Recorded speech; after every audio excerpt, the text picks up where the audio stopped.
Já, við erum í kaflanum mótora, 19. kaflanum og þá ætlum ég að fara aðeins í það hvað við erum að læra.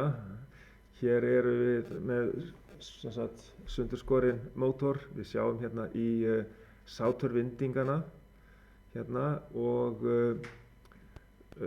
snúðinn, og þið sjáið að hann liggur svona aðeins á ská. Þetta til þess að minnka hættu á titringi. Hann tekur jafnara á og svo það hjálpar til við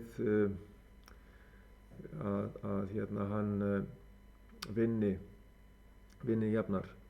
Og svo sjáum við hérna þá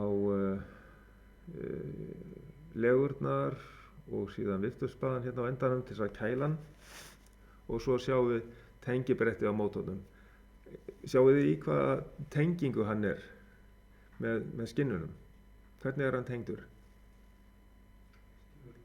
Já, hann er tengdur í stjörnum, akkurat. Já, og hérna sjáum við að hér eru sátrið. Það er því fyrirkomið í svokölluðum nótum, og við sjáum þetta einangrunarefni hérna. Þetta þarf að þola ákveðinn hita, og við skoðum líka hitaflokk mótora mjög bráðar, mjög fljótlega, og við erum oftast með kannski F, eða mjög oft með F-flokk að hitaþoli af einangrun í mótorum.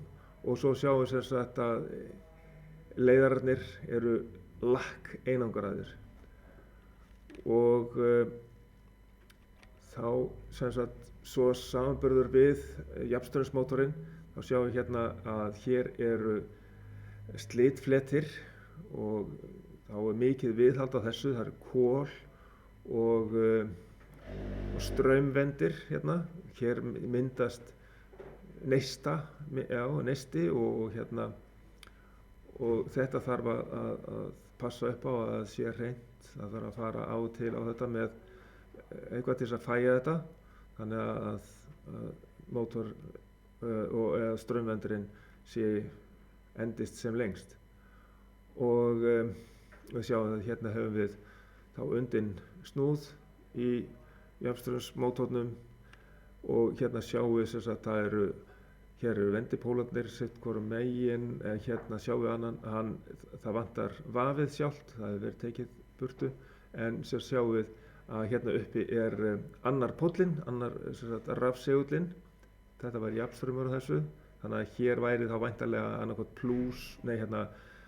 norðurpóll sem væri búinn til hérna, og svo suðurpóll hérna niðri, eða öfugt. En þetta er allt öðruvísi í rafstraumsmótornum. Þar erum við með bara snúðinn, það er bara teinar í leiðurunum, og þeir eru skammhleyptir hérna til endana, og það er engin slitflötur hérna til þess að tengja rafmagn inn á snúðinn eins og hérna. Hér verður að tengja rafmagnið inn á snúðinn, en það þarf ekkert svoleiðis í skammhleypsmótornum. Þess vegna er hann þetta vinsæll. Og svo sjáum við hérna, eins og þið hafið í bókinni, bara samsetningu mótorsins, skammhleypsmótorsins, og það gildir sama með samfarsahraðan sem að sátrið myndar. Og eins og við vorum að skoða með rafalana, að við höfum 2 pólpör, eitt pólpar, 2 pólpör og svo framvegis, 2 póla, 1 pólpar, og hérna 4 póla og 6 póla, 8 póla, og síðan heldur þetta hérna áfram náttúrulega eftir því sem að mótorinn verður hæggengari. Og eins er líka hægt að vera með mótora sem eru með 2 sett af vindingum, þannig að þeir geta kannski verið með með 2 pólpör og svo 4 pólpör eða eitthvað slíkt sko. Þannig að þeir geta haft 2 hraða. Og, en hérna sjáum við, þetta er alveg það sama. Ef hann er bara 1 pólpar þá getur hann snúist á tæplega 3000 snúningum á mínútu. Og svo erum við með 1500 snúninga á mínútu. Yfirleitt er hérna inn í stofu 106, þá erum við með 4 póla mótora eða 2 pólpör. Og þá eru þeir að snúast eins og undir fullu álagi þá eru oftast kringum 1420 eða 1430 snúningar á mínútu. Og síðan eftir því sem fleiri póla þeim mun hæggengari eru þeir. Nú, ef við lítum aðeins á því hvernig að sátrið er sett saman, þá er þetta kannski, getum við skoðað hérna eins og ef að sátrið myndi líta út svona, ef við stækkum það svolítið upp og einföldum það og við myndum skoða einhverja 3 staði hérna í 3 fasa reiðspennunni og við sjáum að þessar sínusbylgjur eru merktar L1, L2 og L3 og við getum hugsað okkur það að við séum að tengja inn á L1 inn á U1 og L2 inn á VAF1 og L3 inn á 2-VAF1 og svo skoðum við fyrstu 2 stöðurnar í reiðspennu. Við sjáum það að L1 hann er með spennuna í hámarki hérna og það er jákvæð spenna og þá er straumurinn að fara í ákveðna átt inn eins og hérna. L1 er tengdur inn á U1 og þá er straumurinn að fara inn. Þar af leiðandi þá fáum við segulpóla sem er norður hérna ofanverðu og suðurpól hérna neðanverðu. Og svo tengjast þessi vöf saman og þannig að norðurpól verður hérna megin og suðurpól hérna megin að sátu í járninu. Svo að straumurinn fer þá út hérna á U2. Og svona er þetta með VAF2, þar fer straumurinn líka inn vegna þess að VAF2, það er hérna, það er L2, kemur inn á VAF2, hann er einlega í 0 hérna. En, býtum nú við. Já, VAF2 það er verið að sýna hérna það sem að VAF2 er í 0 en staðan þar líklega verið að sýna þessa stöðu hérna þar sem að L2 var líka með spennu og hérna L3 hann hefur verið þá væntanlega neikvæður. L3 neikvæður. Já, L3 er neikvæður hérna vegna þess að 2L2, hann er að fá strauminn hérna inn. Það er málið. Þannig að staðan er nefnilega hérna að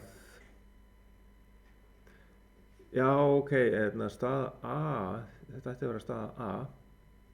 Ég er aðeins hérna, það er straumurinn að fara inn hérna á 2L2 og á VAF2. Já, það er þannig.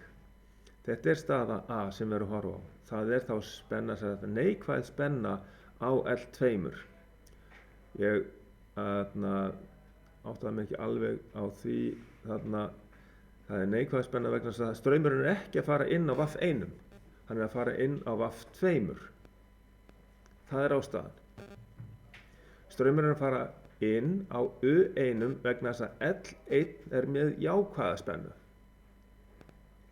Sjáðu hérna, L1 er með jákvæða spennu.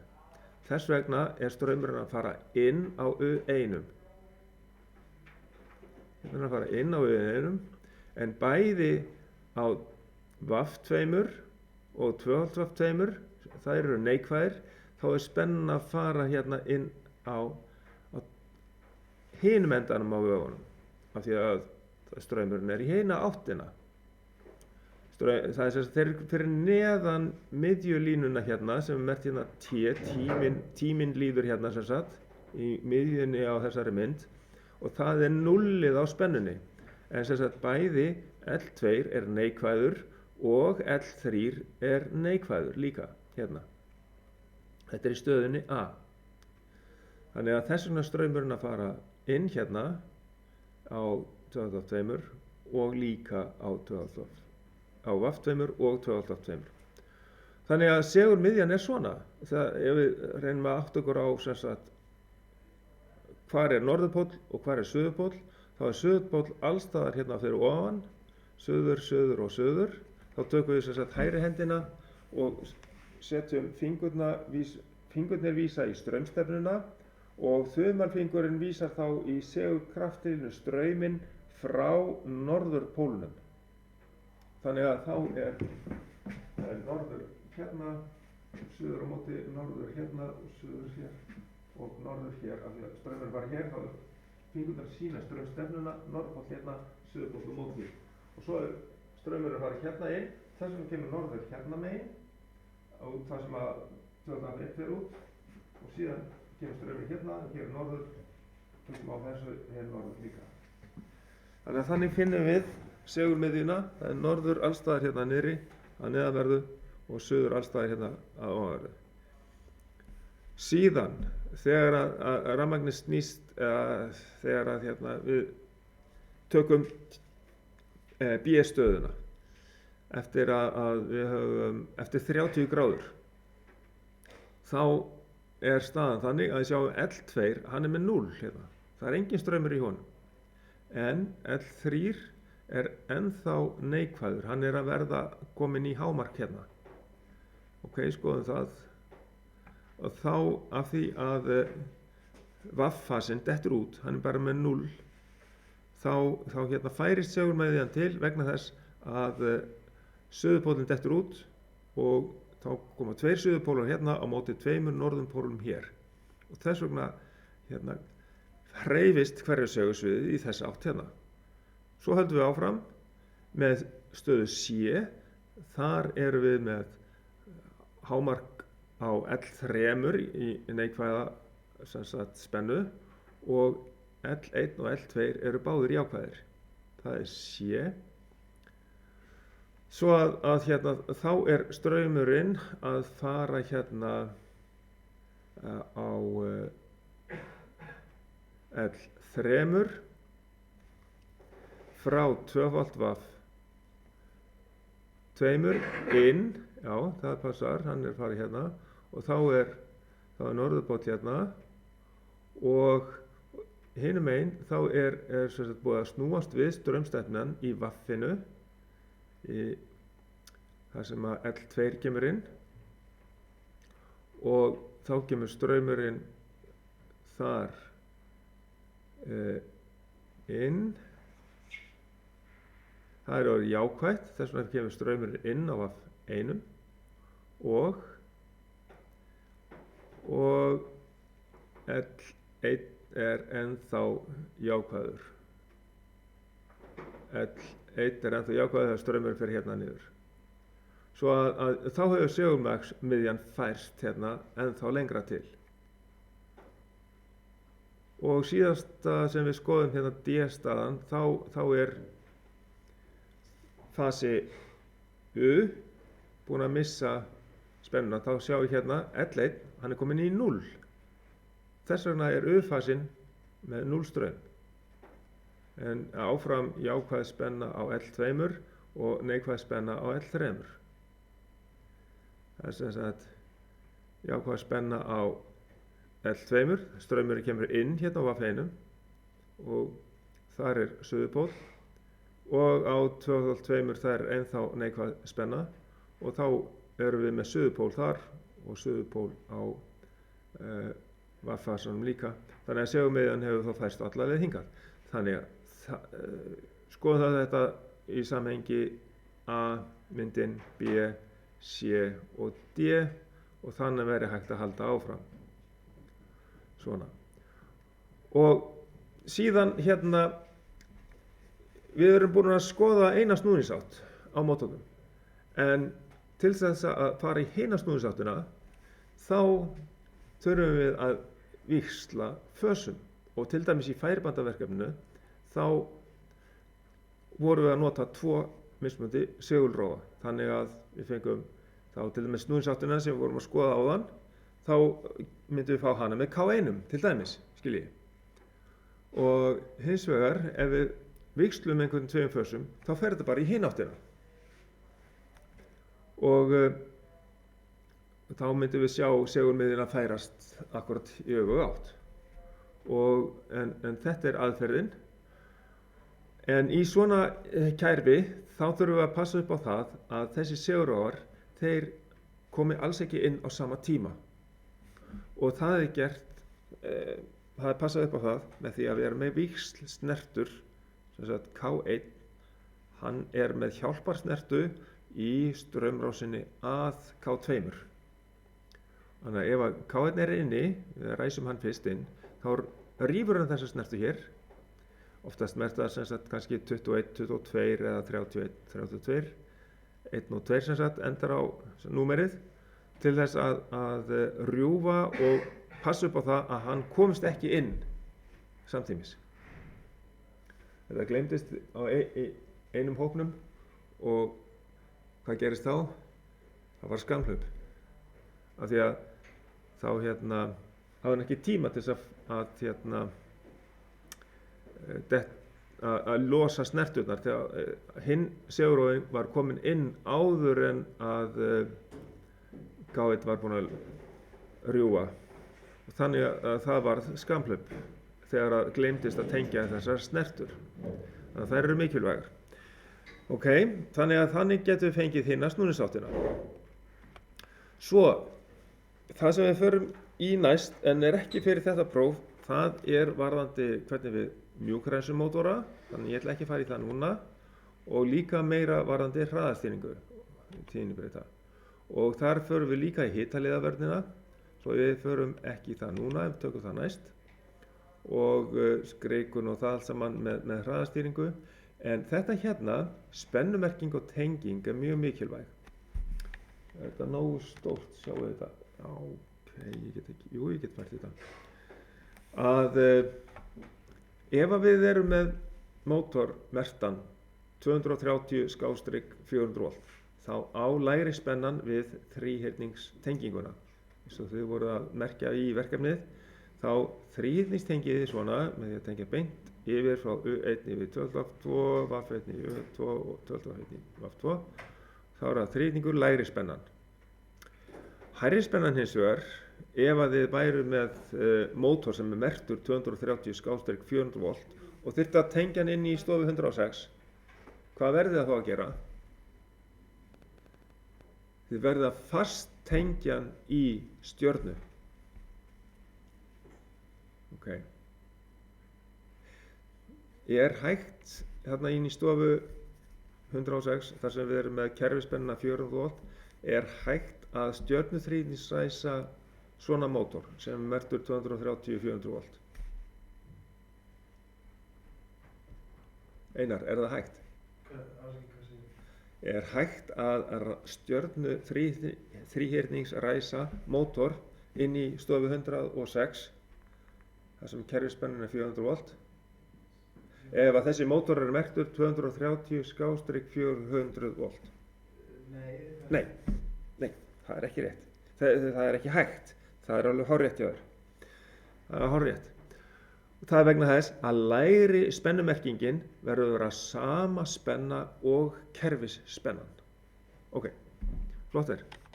Þá förum við á næsta. Já, þetta eigum við eftir að skoða með einfasamótorinn og förum við það seinna. Þannig að þetta er síðasta glæran og núna förum við að reikna dæmi. Og þá smelli ég hérna á sem sagt 17. dæmið er þá þannig að við eigum að reikna sýndaraflið sem að þessi skammhlaupsmótor tekur og málstraumur hans er sá 36 ampere og við erum með spennuna 380 volt, þannig að við getum reiknað út sýndaraflið.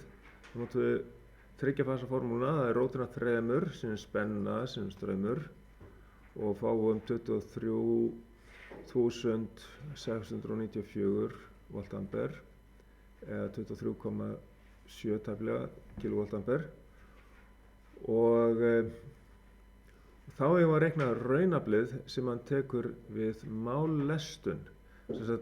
Þetta er aflið út, 18,5 kW sem að stendur á mótornum. Við þurfum að nota það. Þetta er mállestun. Og þá erum við að nota nýtniformúluna. Þá segjum við P út deilt með nýtnitölunni sem er 90,5% og deilum við með 0,905 og þá fáum við 20,442 kW úr því. Þegar við reiknum síðan afstöður mótorsins þá notum við eitthvað tvennt sem er sambærilegt. Við þurfum að vita aflið inn. Það er og þá erum við komin með P inn og við deilum svo með S. Þetta er í rauninni P deilt með S. Sýndaraflið var það sem við reiknaðum út áðan og þá fáum við að það er þá 0,863. Það passar við svarið í bókinni. Og síðan til þess að halda áfram og reikna launaflið þá er gott að vita hornið. Þá finnum við út hornið með því að segja kósi mínus fyrsta að 0,863 og fá að hornið er 30,3 gráður rúmar. Og nú erum við að reikna launaflið sem hann tekur við mállestun og þá þýðir það er sami straumurinn 36 ampere, sama spennan 380 volt og rótina 3 og nú tökum við sínusinn af horninu sem er 30 gráður rúmar og margfölduð þetta saman og þá fá 11,97 kV reaktív og þá erum við búin að fjalla 17. dæmi. Nú ætlum við að athuga aðeins með sleiturhringjamótorana. Þeir eru nefnilega með sérstaka byggingu, sérstaklega í snúð. Sátrið er alveg eins og í venjulegum skammhlaups-mótor en snúðurinn hann er undinn og það eru í rauninni 3 vöf sem að tengjast út á sleiturhringi þar sem við tengjum út frá með kolum út á ræsimótstöður. Sátrið er alveg eins, það er bara sýnt við erum með skammhlaupsvörn og kannski yfirráðsvörn líka í F1 og segurófa K1 sem tengir straum inn á sátruveginn. En mótorinn getur verið kyrr ef við erum ekki með neitt straum í snúðnum. Og þessi mótorar hafa mikið verið notaðir í til dæmis að stjórna krönum en nú eru náttúrulega hraðastýringarnar farnar að taka mikið við af þessum mótorum. Þannig að en við reikum samt sem áður einhvers staðar á þessa mótora en þá í gangi. Þess vegna þurfum við að vita hvernig þeir líta út og hvernig þeir virka.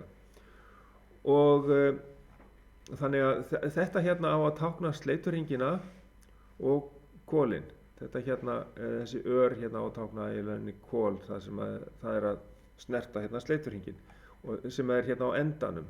Við sjáum þetta ekki mjög greinilega en það eiga að vera 3 sleiturhringi þar sem að kolin tengjast inn á og snúðurinn er með 3 vöfum. Þetta stendur snúðvöf. Og síðan hafum við ræsimótstöður til þess að ræsa mótorinn rólega upp, við getum gert það. Og kosturinn við þessa mótora er það að ræsingin, við hefum tiltölulega jafnt ræsivægi allan ræsiferilinn. Við sjáum það á þessari mynd 1935, vinstri myndinni, það er vægið sýnt. Og það er tiltölulega jöfn straumtaka, það er á hægri myndinni allan ræsiferilinn. Við sjáum að straumurinn kemur upp, hann er